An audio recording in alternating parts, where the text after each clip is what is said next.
Bonjour à tous. Bonjour. Bonjour.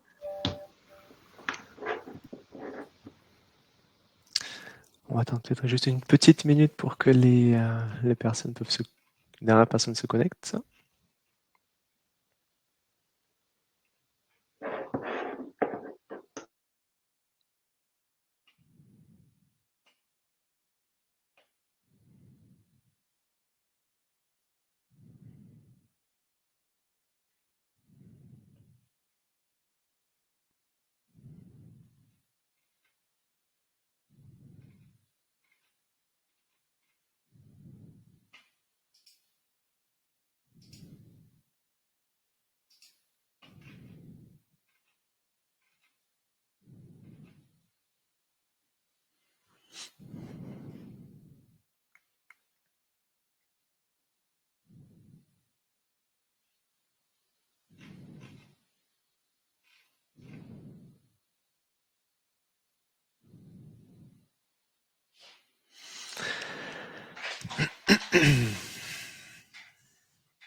Je pense qu'on peut commencer. Peut-être Stéphanie, Florian, à vous le mot de début.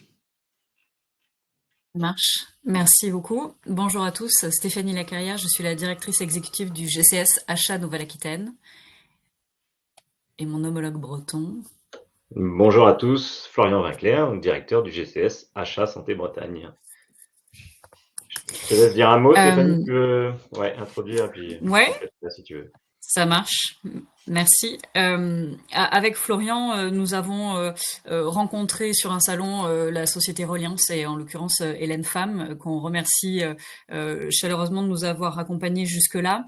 Et on a pu échanger sur la situation des établissements médico-sociaux, notamment vis-à-vis de leur capacité à être assurés et à leur problématique vis-à-vis de la cybersécurité en l'occurrence. Et on s'est dit que ce serait intéressant de faire un événement conjoint qui permettrait à chacun d'entre d'être sensibilisé aux risques liés à la cybersécurité et à analyser ensemble finalement la manière dont on pourrait parvenir à quelque chose de plus efficient, de plus pérenne et en tout cas de plus satisfaisant au regard des risques encourus par chacun au quotidien. Merci. Peut-être pour compléter en introduction, dire que c'est un webinaire qui s'inscrit dans une démarche globale d'accompagnement des établissements sociaux et médico-sociaux sur nos deux régions. Parmi les priorités qu'on a pu identifier au cours de nos échanges en groupe de travail régional, en tout cas pour ce qui concerne la Bretagne, le risque cyber a été clairement identifié comme une préoccupation majeure. Et donc, c'est pourquoi on a souhaité organiser ce webinaire qui est vraiment comme une première brique de sensibilisation, comme Stéphanie vient de le dire. Les différentes étapes, les prochaines étapes qui vous seront proposées, doivent permettre de répondre à tous ces enjeux, à commencer par la sensibilisation et puis après l'accompagnement et la montée en charge de la protection en termes de cybersécurité. Et donc, c'est vrai que là, les GCS, Achat Nouvelle-Aquitaine et Achat Santé Bretagne, seront à vos côtés justement, avec le soutien aussi peut-être des GCS e-santé, qui sont très impliqués sur ces sujets-là, et puis évidemment avec les principaux acteurs de la cybersécurité, et en l'occurrence le groupe Reliance qui est évidemment un acteur majeur sur ces sujets-là. Donc voilà, l'idée c'est qu'on est vraiment dans le début d'une démarche et qu'on puisse vous accompagner collectivement dans la montée en charge sur ce risque cybersécurité. Merci Florian et Stéphanie pour votre intervention. Donc bonjour et bienvenue à tous pour ce webinaire qui va porter justement sur la sensibilisation aux enjeux cyber des EHPAD. Je me présente, donc je suis Hélène Pham, Cyber Sales Manager au sein du groupe Reliance et j'accompagne les établissements de santé et les acteurs du soin dans le pilotage et la prévention du risque cyber. Je serai aux côtés de Pavel Fetz, qui est Cyber Risk Manager au sein du groupe Reliance. Donc, dans un premier temps, je vais d'abord vous partager l'ordre du jour. Je vous présenterai donc le groupe Reliance et notre approche du management des risques. Ensuite, Pavel vous présentera le contexte actuel des menaces et vous montrera concrètement le déroulement d'une attaque cyber au sein d'un EHPAD. Ensuite, nous poursuivrons sur les résultats d'une étude de la maturité cyber que nous avons menée auprès d'un échantillon d'EHPAD. Et enfin, je terminerai par le questionnaire d'auto-évaluation cyber que l'on vous met à disposition gratuitement. Donc, qui sommes-nous? Reliance, c'est un groupe mutualiste européen qui est spécialisé dans l'assurance et en management des risques dédié aux acteurs du soin et des territoires. Il faut savoir que l'ensemble de nos clients sociétaires sont pleinement associés à la vie et à la gouvernance du groupe, et c'est vraiment eux qui vont guider nos choix et orienter la stratégie du groupe. Depuis 2021, le groupe Reliance a inscrit dans ses statuts la qualité d'entreprise à mission, avec une raison d'être qui est agir et innover aux côtés de celles et ceux qui œuvrent à l'intérêt général pour construire un monde de confiance.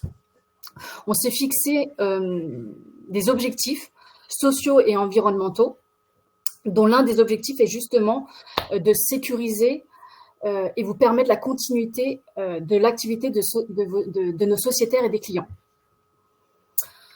En quelques chiffres, le groupe Reliance, les leaders en responsabilité civile médicale en France, en Espagne et en Italie du Nord. On compte aujourd'hui plus de 1100 collaborateurs qui sont répartis dans 4 pays, donc l'Allemagne, l'Italie, l'Espagne et la France. Dans les EHPAD, aujourd'hui, nous assurons plus de 2000 établissements, dont 25% font partie de grands groupes lucratifs. Depuis plusieurs années maintenant, on a entrepris vraiment une profonde transformation de notre modèle d'assureur en plaçant le management des risques au cœur de notre stratégie. Le but étant vraiment d'être au plus près des besoins de nos clients et puis de pouvoir co-construire justement des offres et des services qui sont adaptés à vos besoins. Pour accompagner les clients sur le volet cyber, on a donc une approche à 360 qui va reposer sur 3 volets. D'abord, le volet pilotage, ça va vraiment nous permettre de faire un état des lieux et d'identifier les risques. Ensuite, il y a la partie prévention, où là, on vient proposer justement des solutions et des services pour pouvoir vous accompagner dans la réduction de votre risque. Et enfin, le volet assurantiel, puisque là, on vient couvrir le risque qu'on appelle résiduel, et puis on accompagne bien évidemment les établissements en cas d'incident cyber. Vous l'aurez compris, en tant qu'entreprise à mission, mais également acteur du management des risques, on a souhaité participer justement à ce webinaire avec les GCS achats afin d'informer et sensibiliser les EHPAD aux enjeux cyber. Aujourd'hui, que l'on soit une petite ou une grande structure, que ce soit dans le privé ou dans le public, la cybersécurité, c'est vraiment l'affaire de toutes et de tous. Aujourd'hui, la question n'est plus de savoir si vous allez être victime ou non d'une cyberattaque, mais c'est vraiment de savoir quand cela va, c'est plutôt de savoir quand cela va arriver. Je vais à présent laisser la main à Pavel pour qu'il rentre vraiment dans le vif du sujet. Effectivement, merci Hélène pour cette introduction. Donc, nous allons commencer par un rapide rappel de l'actualité, si on peut dire, et de la menace. Donc, comme on peut constater, voilà, quelques exemples, bien sûr, qui concernent les établissements de santé, notamment les ESMS. On peut également rajouter l'exemple de l'hôpital de Cannes qui a été attaqué récemment. Donc, le secteur de la santé n'est clairement pas épargné par la cybermenace. D'ailleurs, si on regarde effectivement le panorama de 2023 de l'ANSSI, par exemple, on constate effectivement une forte augmentation des attaques par rançongiciel. On va y revenir un peu plus en détail sur cette notion de rançongiciel dans la slide suivante, par rapport à l'année précédente. Et parmi ces attaques, notamment le secteur de la santé, l'établissement de santé, est représenté par environ 10% des attaques. C'est quand même un des principaux, c'est le 4e secteur le plus attaqué. Donc, sujet d'actualité, sujet effectivement d'importance, comme on a pu le présenter un peu en introduction, et il concerne effectivement tout le monde. Sur la partie justement rançongiciel, qui est aujourd'hui un des scénarios d'attaque, ou en tout cas le modus operandi le plus fréquent parmi la cybermenace, celui qui concerne vraiment tout le monde. On va y revenir un petit peu plus en détail. On va vous présenter une sorte de chronologie d'un incident cybersécurité à cause d'un ransomware, qui est une compilation de plusieurs retours d'expérience que nous avons constatés auprès de nos clients, mais également dans d'autres attaques un petit peu plus publiques. Donc c'est une chronologie, on va la parcourir dans l'ordre. Donc au départ, tout fonctionne normalement, le système d'information est opérationnel. Cependant, un mail de phishing, un mail de malveillant est reçu par exemple, un assistant administratif. Ce mail contient un fichier Excel qui contient une macro malveillante et qui permet à l'attaquant de prendre contrôle du poste informatique en question. Donc voilà, il a accès à distance au système d'information. Pendant quelques jours, l'attaquant va se propager sur le système d'information, il va essayer de compromettre d'autres postes, éventuellement il va tomber sur le poste d'un administrateur informatique, qui a donc forcément des droits d'accès un petit peu plus avancés sur le SI. Avec ce compte d'administration, il va se propager largement et notamment attaquer et accéder au système de sauvegarde en place au sein de l'établissement. Il va en profiter pour désactiver les sauvegardes et puis effectivement effacer le disque dur qui contenait les sauvegardes mensuelles de l'établissement. Donc là, l'attaque est prête, tout le terrain est préparé pour le déclenchement de l'action malveillante. Et effectivement, l'action malveillante est déclenchée le 8 mai, qui est un jour de pont. Et c'est pas forcément un hasard, parce qu'on constate effectivement que les acteurs malveillants agissent souvent quand les équipes informatiques et les équipes de l'établissement sont plus faibles, que ce soit en week-end, tard dans la nuit, la veille de jours fériés ou de pont, typiquement en France. Donc là, on est le 8 mai, 2 jours fériés, puis le pont et puis un week-end. Donc autant dire qu'il y a peu de monde disponible à ce moment-là. Donc la charge virale est déclenchée, un message de rançon commence à être imprimé sur les différentes imprimantes de l'établissement et le parc informatique commence à être bloqué. Notamment, on verra plus tard en quoi c'est important, mais les postes de travail, le serveur de comptabilité, les serveurs de fichiers qui contiennent toute la documentation, un petit peu les process de l'établissement, mais également l'application de gestion des plannings. C'est le début de l'attaque. Suite alors une phase de sidération qui peut souvent prendre plusieurs heures, c'est effectivement le personnel étant réduit, c'est la nuit, les activités ne battent pas forcément à leur plein, le temps de constater qu'il y a un souci, le temps de comprendre qu'un souci vient de l'informatique, c'est malveillant. Voilà, il y a une phase où l'établissement commence déjà à perdre un petit peu de temps pendant que son ici est en train d'être chiffré. Puis effectivement, on rentre dans une phase de gestion de crise. On a enfin compris que c'est une crise, c'est une attaque cybersécurité, il faut déclencher des actions. On essaie de joindre le responsable informatique le lendemain matin à 7 h. Malheureusement, celui-ci est parti en congé, donc pas joignable. Problème, voilà, les contacts ne sont pas forcément tous disponibles. On essaie d'alerter le directeur de l'établissement. Dès le début de l'attaque, plusieurs impacts sur le métier. La centrale de surveillance médicale n'est pas disponible. Il faut donc renforcer les rondes pour s'assurer que l'ensemble des usagers sont bien surveillés et leur état de santé est bien monitoré. Le dossier des usagers informatisés externalisés n'est pas accessible. On verra tout à l'heure pourquoi, mais il est impossible de s'y connecter. La gestion du pilier du jour est impactée parce qu'on n'a plus les plannings de disponibles, donc problématique. Le planning de garde, effectivement, non plus n'est pas disponible. Les coordonnées du personnel, pour les rappeler, pour justement renforcer les gardes ou commencer à informer et alerter les personnels internes, n'est pas disponible. Le planning des repas du jour et puis de la semaine n'est pas disponible également. Et les communications internes sont fortement perturbées parce qu'effectivement, et l'accès Internet et les mails sont KO. Donc là, déjà, la situation est assez vite gênante pour l'ensemble du personnel et pour le métier. Bien sûr, les premiers réflexes, c'est de regarder la documentation de crise et les coordonnées d'urgence pour les différents prestataires informatiques. Malheureusement, ils sont sur le serveur de fichiers qui a été chiffré. Elles ne sont pas disponibles. On arrive tout de même à joindre le prestataire informatique local qui intervient d'habitude pour gérer le réseau informatique. Malheureusement, celui-ci n'intervient qu'en horaire ouvré.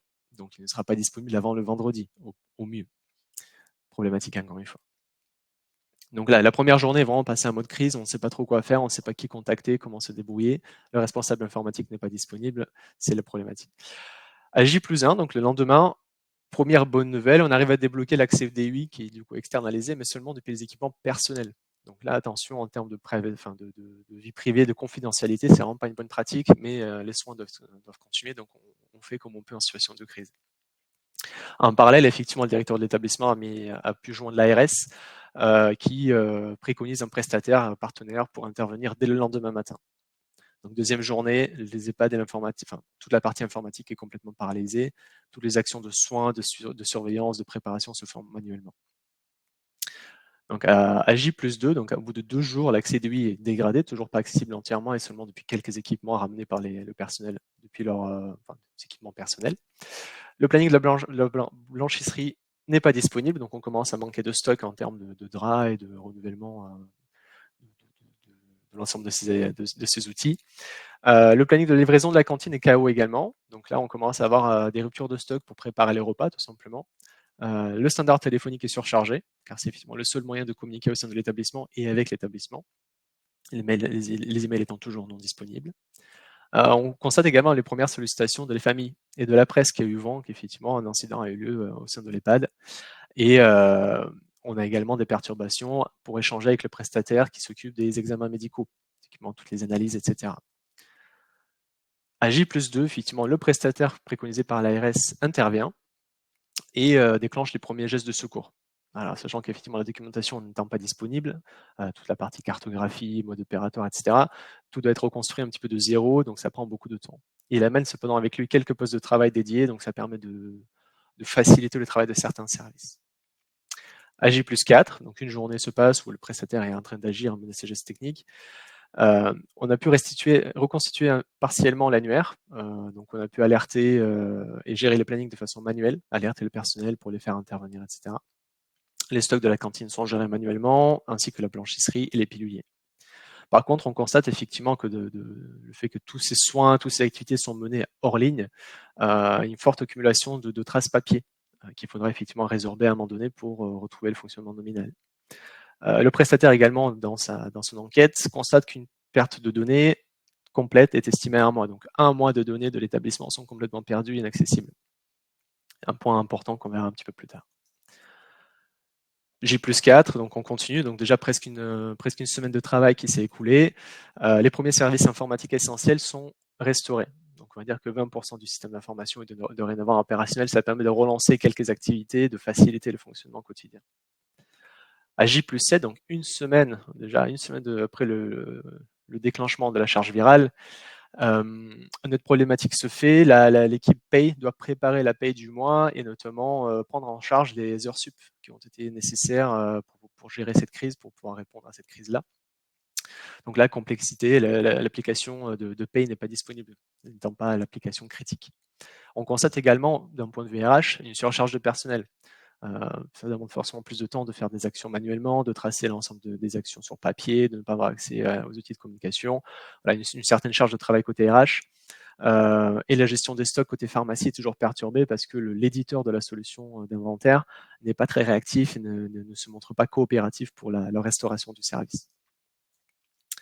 À J+7, 50% du SI est restauré et le prestataire informatique, dans son enquête, constate qu'effectivement, une fuite de données a eu lieu et plusieurs bases de données ont été exfiltrées par l'attaquant, notamment les fiches de paye et puis les informations sur les dossiers patients. Point qui effectivement peut s'avérer important pour la suite.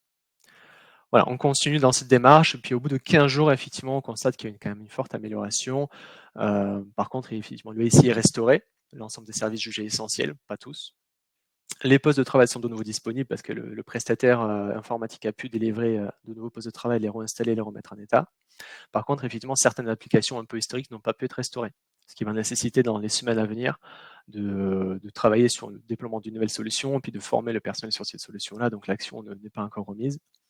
On démarre aussi une phase de ressaisie, de rattrapage un peu de tout cet historique parce qu'il faut ressaisir manuellement l'ensemble des données.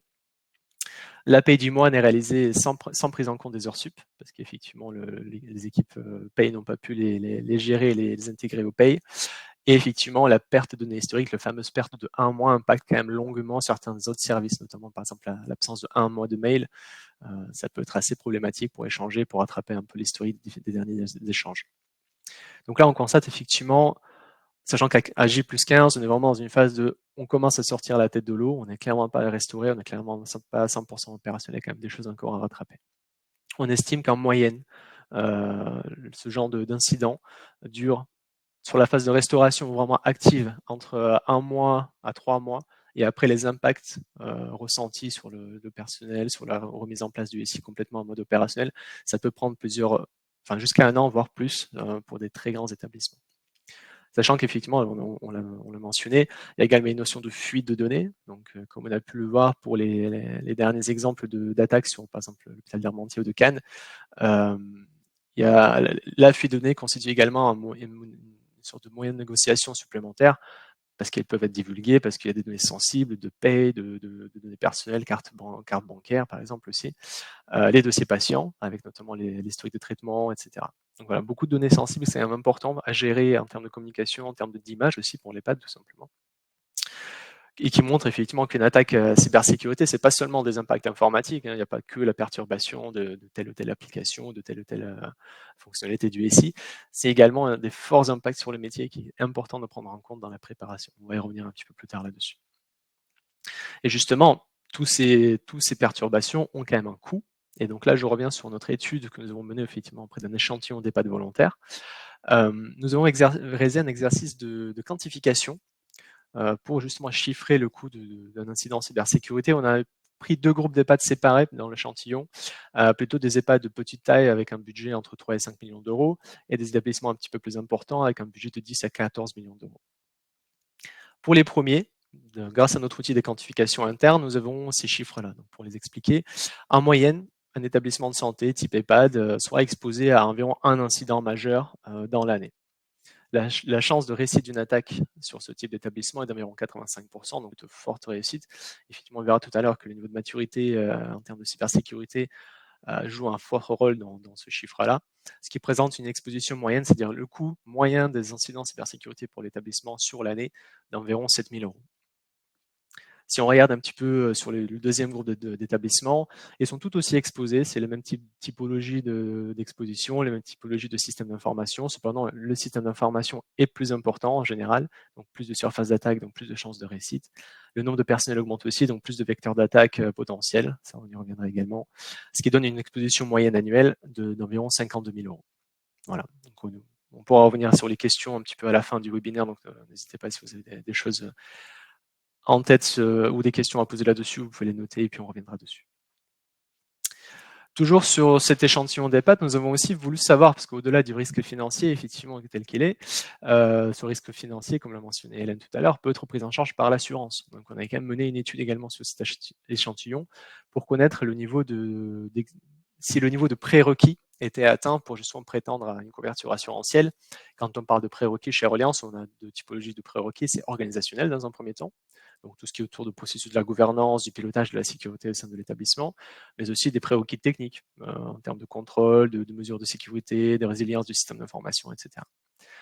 Les constats étaient simples, effectivement, c'est que sur l'ensemble de l'échantillon étudié, un seul EHPAD peut éventuellement prétendre à une assurance qui atteint donc ces prérequis, sachant que les principaux prérequis organisationnels manquants sont le manque de politique de sécurité de l'information un petit peu formalisée et des lacunes en termes de sensibilisation des équipes aux bonnes pratiques de cybersécurité. D'un point de vue technique, plusieurs points d'attention, notamment la gestion des droits, la gestion des correctifs et des mises à jour, les politiques de mot de passe qui ne sont pas forcément toujours au niveau, et également la gestion des sauvegardes. On y reviendra également là-dessus. Donc voilà, sur un échantillon d'EHPAD, peu sont assurables, peu en tout cas atteignent le prérequis nécessaire. Toujours dans une démarche d'étude de cet échantillon-là, nous avons voulu voir le niveau de conformité par rapport aux recommandations un peu réglementaires autour des ESMS.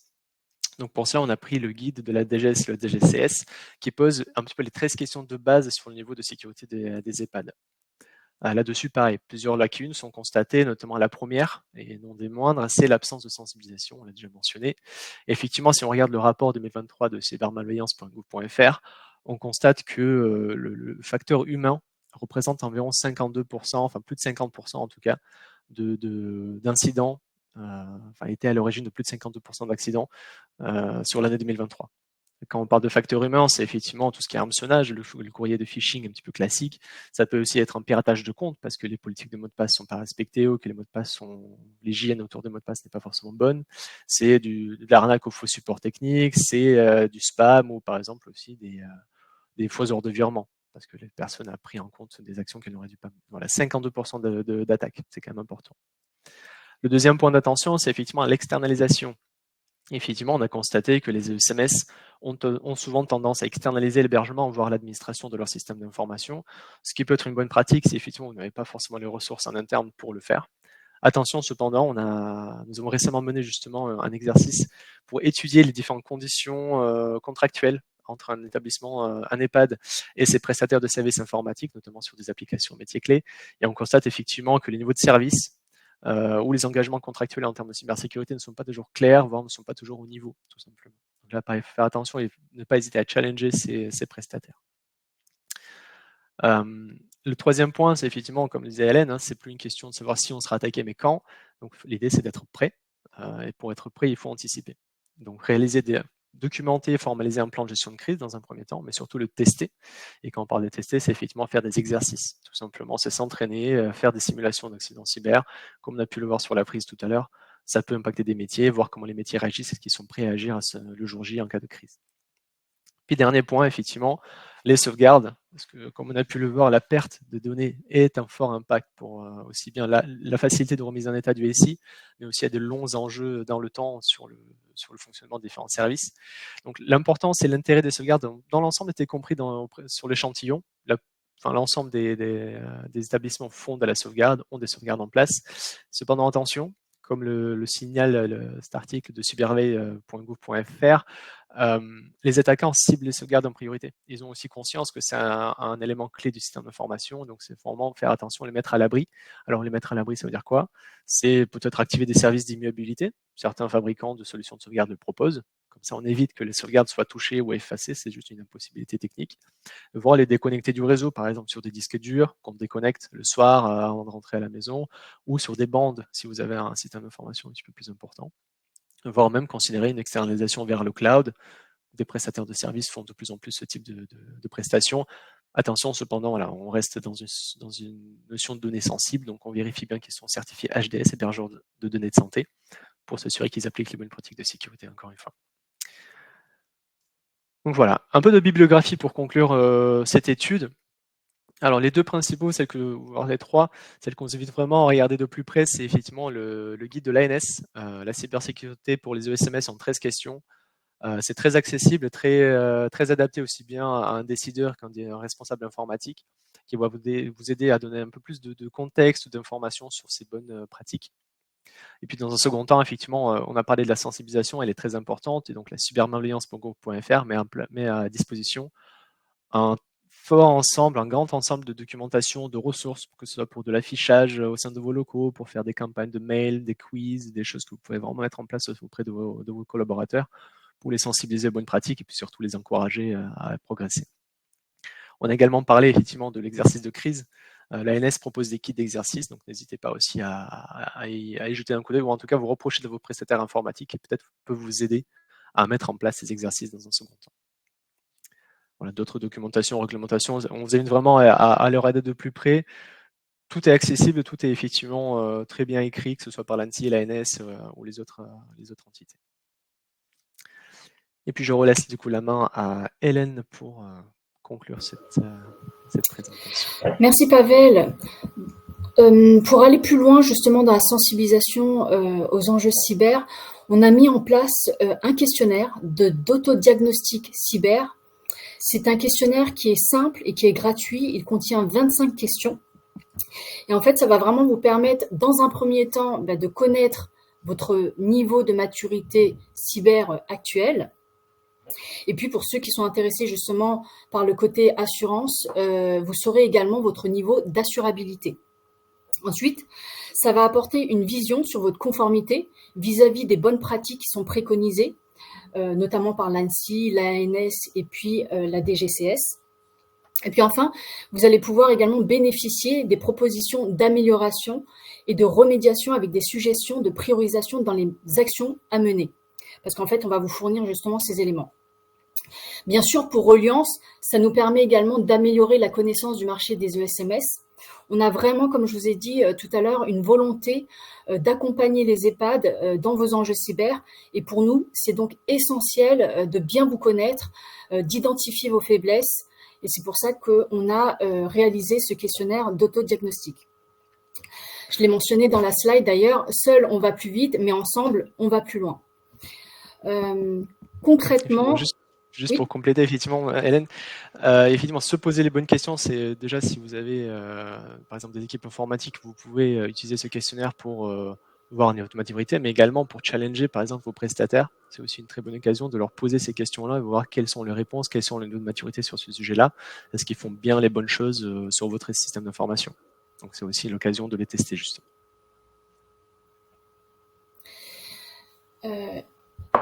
Donc, sachez que début de semaine prochaine, vous recevrez en fait un mail contenant donc le webinaire en replay. On envoie également le support en PDF et puis on mettra également à disposition donc ce questionnaire d'autodiagnostic. Il devra être complété soit par votre responsable informatique ou bien par le prestataire qui sera, enfin celui qui est en charge en fait de votre parc informatique. Une fois que le questionnaire est complété et puis il nous est renvoyé, on pourra revenir vers vous entre 10 et 15 jours avec des propositions d'action et des mesures pour que vous soyez vraiment conformes aux bonnes pratiques.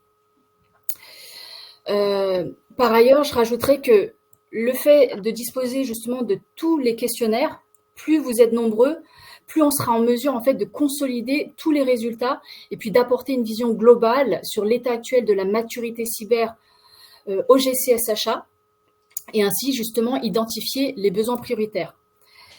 On a vraiment pour objectif de permettre à Reliance, mais également au GCSHA, de construire une offre cyber qui soit à la fois pertinente et adaptée pour les EHPAD.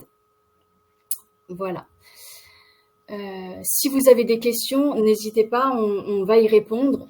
Et puis, on mettra également à disposition la foire aux questions dans le mail qu'on vous envoie début de semaine prochaine. En tout cas, je vous remercie pour votre présence à ce webinaire et puis je remercie également Stéphanie et Florian pour leur participation. Alors, n'hésitez pas si vous avez des questions. Alors, on avait la question, recevrons-nous le support papier que vous présentez? Oui, comme je l'ai dit, il y aura un mail récapitulatif avec le webinaire en replay, le document, le support qu'on présente et puis le questionnaire qu'on met à disposition.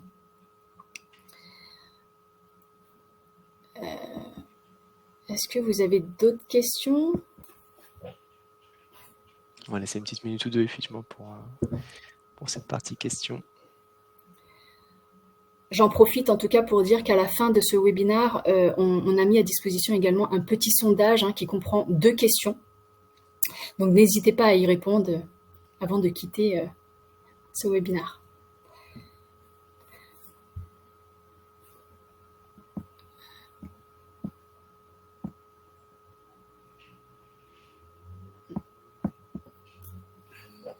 Bien, effectivement, si vous n'avez pas d'autres questions, je pense qu'on peut encore une fois vous remercier pour votre participation. Ah, c'est une petite question.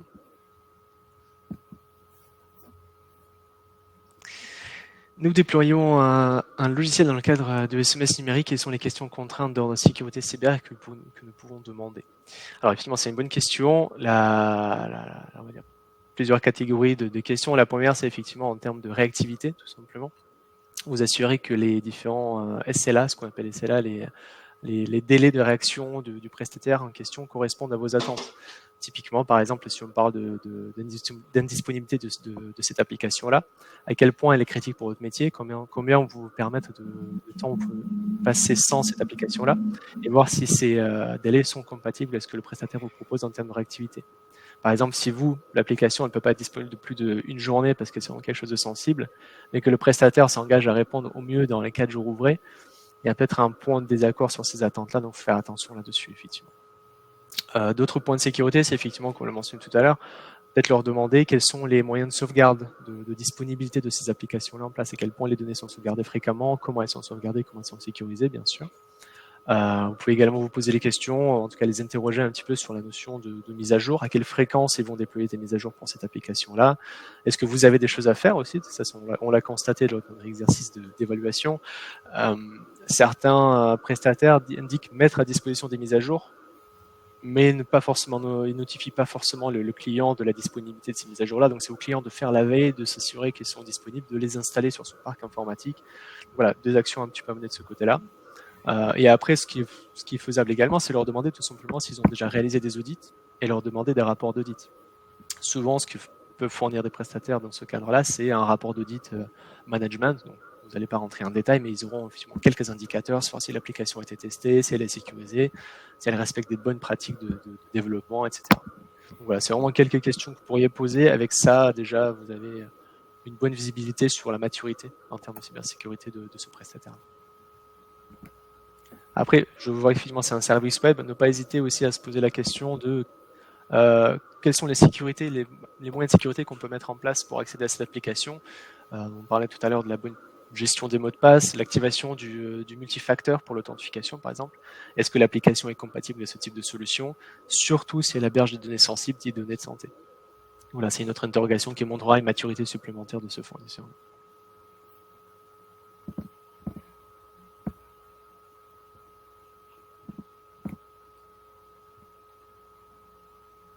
Je pense qu'il n'y a pas d'autres questions du coup. Non. Eh bien, encore une fois, merci à tous et toutes d'être présents. Stéphanie, Florian, est-ce que vous voulez dire un dernier petit mot éventuellement? Oui, je veux bien appuyer sur le questionnaire d'auto-évaluation et l'intérêt de répondre à ce questionnaire parce que ça permet d'avoir vraiment une idée concrète de l'état de la situation. Et cet état de la situation, cette analyse de la situation, elle a deux effets qui sont, ma foi, positifs à mon sens. Le premier, c'est que ça vous donne une idée de, non pas est-ce que je prends une assurance ou pas, mais en fait, avant ça, est-ce que je suis assurable ou pas? Et déjà, la réponse à cette question, à mon avis, elle est essentielle et je ne suis pas certaine que les établissements aient conscience que cette question se pose en amont. Et ensuite, la deuxième chose, c'est qu'en ayant cet état des lieux et en ayant un maximum de réponses à ce questionnaire d'autosatisfaction, enfin d'auto-évaluation, ça va nous permettre aussi de faire le lien avec les organismes de tutelle, avec les ARS, avec effectivement les GCS e-santé et d'avancer les arguments en faveur d'un accompagnement, y compris financier, des établissements pour le déploiement de ces prérequis nécessaires et indispensables à l'assurance du risque cybersécurité et du coup à la protection de vos établissements. Voilà. Tout à fait. Merci Stéphanie. Parfait. Merci. Eh bien, je pense qu'on peut conclure effectivement. Merci encore à tous pour la participation. Et puis, vous allez recevoir, comme disait Hélène tout à l'heure, l'ensemble des éléments dans quelques jours par mail. Voilà. Merci à vous. Merci. À bientôt. Bonne journée. Au revoir. Merci, au revoir.